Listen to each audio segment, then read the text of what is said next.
Welcome to theWord.net and thewordbooks.com. Today we're going to be looking at, in the Word 7, the feature of auto Bibles. Auto Bibles uses an auto split feature. In Bibles like the Westcott and Hort's or others, that is just the text. Specifically, this is related to Greek and Hebrew. This does not affect other types of languages. It works just in this because it uses the ancient Bible languages to generate information from them. So in here, under Bible, we're going to auto split the words of Bibles without word groups.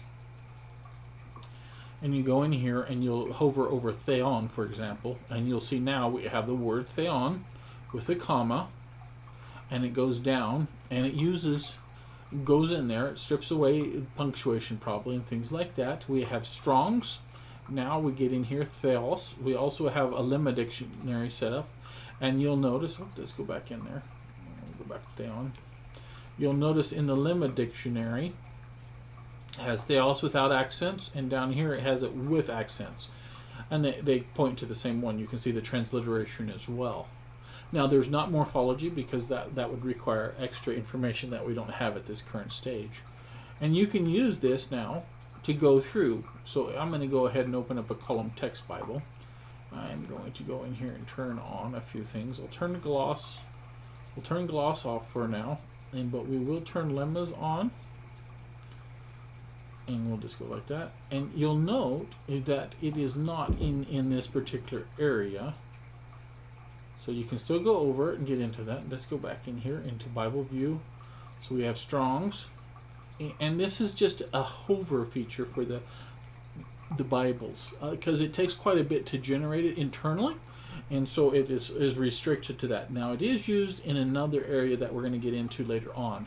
And we'll just show you what it does. I'm going to go in here and right click and do a word study.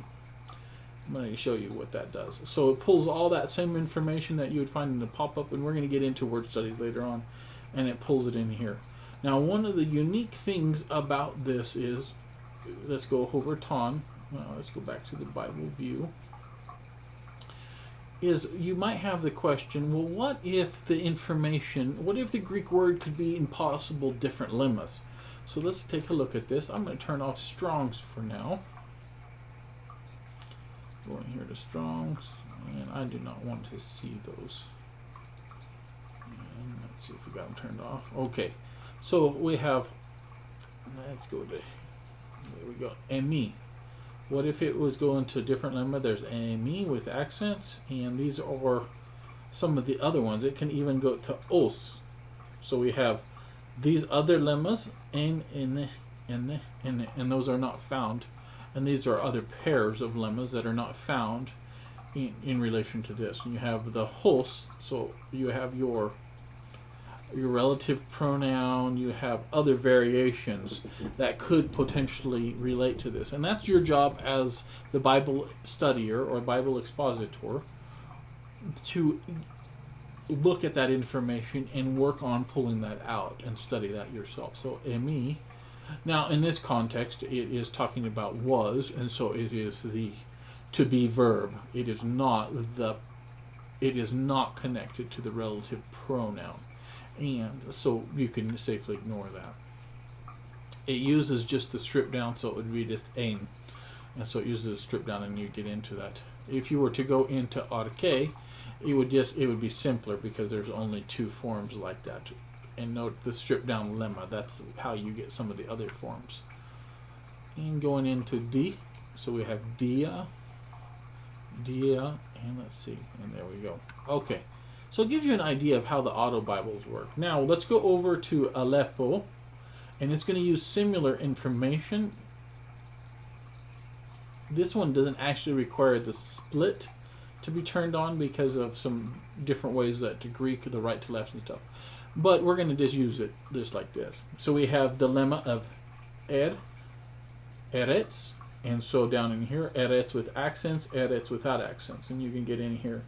And you can see there's also the lemma ha, which is the article. Let's go into Elohim. We have lemma Elohim, and you can see them as well again. Let's go in bara. So this is going to open up more. There's going to be bar, and then you'll have bar again, and then bara, and you have so created noun meaning son, which is not in this context. This is not that one we have. It's the bara.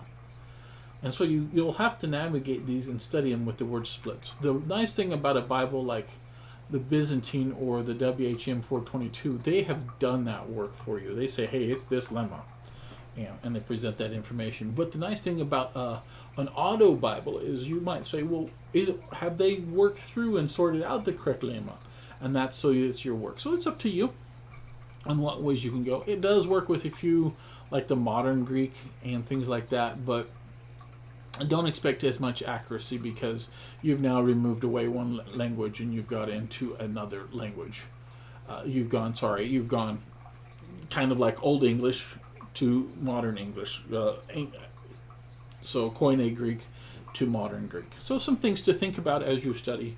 But this is a tool that will hopefully expand your abilities as you study the word, especially in the ancient languages, using auto Bibles.